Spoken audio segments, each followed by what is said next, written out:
All right, guys, today we are going to go over the ideal gas law. So the ideal gas law is the second major gas law that you will probably cover in chemistry, the other one being the combined gas law. The combined gas law is used when conditions are changing. The ideal gas law is going to be used when we know 3 out of the 4 variables and we are solving for the 4th. So the ideal gas law is PV equals nRT. So we need to know what each of those variables represents. The P is going to equal our pressure. Whenever you see V, that's going to represent volume in our equation. N is going to represent moles. R is going to be a constant value. And T is going to be temperature. Now, this equation is unit specific. That means that we really have to watch what units we put in because those units are going to vary depending on what our constant is. So, for pressure, you want to make sure that you are using ATM every single time. Volume, you need to make sure that you are in the unit of liters. Moles, you need to be in the unit of moles, not grams. Your constant we'll come back to, and the temperature needs to be in Kelvin. You cannot put a Celsius temperature into a gas law.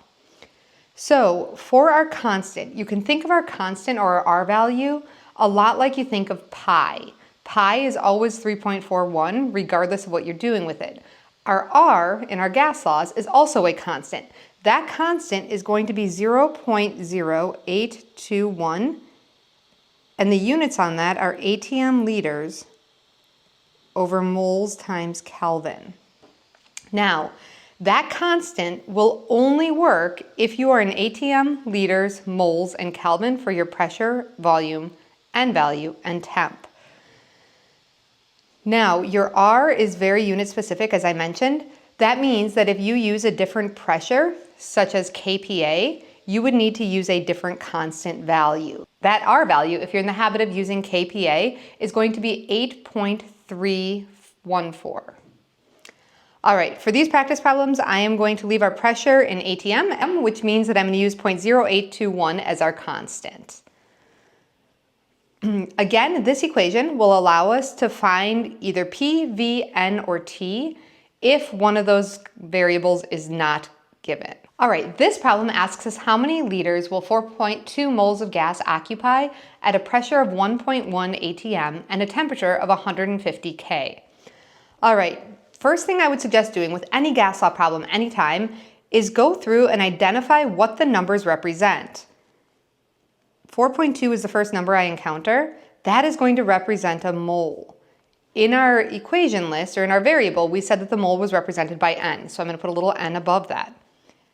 Pressure is 1.1 atm, and my temperature is 150 Kelvin. Then I want to figure out what the problem is asking me to find. It's asking me to find liters in this case, and liters is a measure of volume. So now I am going to list out all of the variables that I know and give the number that represents them. So P is 1.1 atm. V, I do not know. N is 4.2 moles. R is going to be 0.0821 as long as I have ATM, liters, moles, and Kelvin as my units in the problem, and we'll come back to that in just a minute. Temperature is going to be 150 K. Now, at this point, I would stop and make sure that I have the correct units before I substitute anything into the equation. Again, this number, 0.0821, only works if I have my pressure in ATM, my volume in liters, my moles, and then Kelvin as my temperature. Notice that all of my units are exactly what I need this time, so I don't have to do any conversions. In my next problem, I'll do a conversion in case those units are not what you need. So our equation is PV equals nRT. Always start by identifying the variables, your knowns, and your unknowns. Then you are going to look at your equation, and you are going to substitute the numbers in. 1.1 atm is my pressure. My volume I don't know, so I'm going to leave that V. If you prefer to call that X, that'll work as well. N is 4.2 moles. R is 0.0821 ATM liters over moles times Kelvin. And my temp is 150 Kelvin. All right, I'm ready to solve. Now, before I deal with the numbers, let's take a look at the units. I have moles on the top and moles on the bottom, so my units of moles cancel out. Notice that I have Kelvin in the numerator and in the denominator, so Kelvin is going to cancel out. So now I'm going to deal with my numbers. I have 1.1 ATM times my volume is equal to 4.2 times 0.0821 ATM times liters times 150. All right, now what I'm going to do, on the right-hand side, I'm going to simplify the right-hand side by multiplying all of those numbers together. So when I take 4.2 times 0.0821 times 150, I get 51.723. Notice that I still have ATM times liters as units that have not canceled out here. I'm going to set that equal to the other side, which is 1.1 ATM times V. If I'm trying to get the variable of V by itself, I'm going to have to divide by 1.1 ATM. And whatever I do to one side, I have to do to the other. Notice that the 1.1 and the ATM cross out on the left-hand side. On the right-hand side, my ATMs are gone. So now, when I solve, I end up with V, which is equal to 51.723 divided by 1.1. That is going to give me 4.7, and the only unit left is the unit of liters. So I know that if I have 4.2 moles of gas at a pressure of 1.1 ATM and a temperature of 150 Kelvin, I can predict that it'll take up exactly 4.7 liters of space. Let's take a look at a problem in which the units do not match our units in our constant or our R value. All right, so in this problem, it asks me how many grams of CO2 gas will fit in a 1.4 liter container at a pressure of 2.7 ATM and a temperature of 25 degrees Celsius. First step is to always identify what your numbers mean. So as I go through, I'm going to identify my numbers. 1.4 liters is a measure of volume. My pressure is measured in ATM, so I'm going to put a P here. And 25 degrees Celsius is a temperature. The unit that I am looking for, or the ultimate goal of this problem, is to find grams. But notice that I don't see grams anywhere in my PV equals nRT equation. But remember that grams are connected to moles. So if I know grams, I can find moles. If you're not sure about gram to mole conversions, please check out my earlier video that goes over that. Now I'm going to list all of the variables, and this is an important step. You don't want to skip over this. You want to make sure that you list them all out prior to substitution, just so that you can double check to make sure that your units are correct. My pressure is 2.7 ATM. I'm taking the time to write out the units just to make sure that I don't make a mistake. 1.4 liters. My grams, my moles, I do not know. That's what it's asking me for, how many grams or how many moles. My R value will always be 0.0821 as long as I'm using the units of ATM, liters, moles, and Kelvin. My temperature is given as 25 degrees Celsius.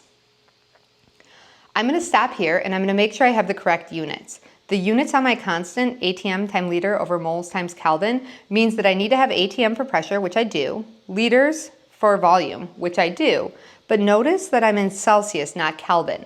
That means I'm going to need to convert. In order to convert, I am simply going to take my Celsius temperature and add 273. That will put my temperature into the unit of kelvins. So 25 degrees Celsius is exactly equal to 298 Kelvin. Now that I have all of the correct units, I'm ready to substitute my numbers into the problem. If you feel like units are giving you troubles, what you can do when you're doing the math or the algebra of this, what you can do is substitute in just the number. So 2.7 ATM, I already checked that I have the right unit at the beginning. 1.4 liters, set that equal to my N times my R times my T. And again, notice I'm just writing the numbers here. If this is easier for you, that's fine, but don't forget to check your units prior to substituting. Now I'm going to simplify the left side, and when I do that, I get 3.78. I'm going to set that equal to the right side. When I simplify the right side, I'm going to multiply these two numbers together to get 24.47. Remember that my N variable, or moles, is still on the right side. Now, I need to get N by itself, so I'm going to divide both sides by 24.47. When I divide both sides by 24.47, that gives me an N value that is equal to 0.15. Now, I can't leave that number there without units. So, if you notice, if I put ATM and liters and Kelvin in for my pressure, volume, and temp, that means that I'm going to get moles out for my N value. All right, so now I know how many moles of gas I have, but when I look back to the problem asks me not for moles, but for grams. That means I'm gonna need to do a mole to gram conversion. So I'm gonna use the moles, and remember this is moles of CO2 gas, as my starting point. When you're doing dimensional analysis, you always multiply, and the top and the bottom need to be equal values. In order to figure out what goes on the top and what goes on the bottom, we have to know the connection between moles and grams. That's found on the periodic table. I'm going to add up 1 carbon and 2 oxygens. When I add up the mass of the carbon and the 2 oxygens, the periodic table gives me 44.01. That number on the periodic table always gets the unit of grams, and it tells me how many grams are in 1 mole of any substance, the substance in this case being carbon dioxide. Since those are equal values, I'm going to put 1 on the top and 1 on the bottom. So my moles are going to go on the bottom, and the number that goes with the moles is 1. 44.01 grams is going to go on the top. My moles cancel out, and that is going to leave me with 6.8. Notice the only unit left in the problem is grams, so my final answer is in grams. This is how many grams of CO2. So by knowing just the pressure, the temperature, and the volume, I was able to figure out how many moles and thus how many grams the sample would weigh. I hope that helped clear up how to use the ideal gas law. Please comment below if you have any questions.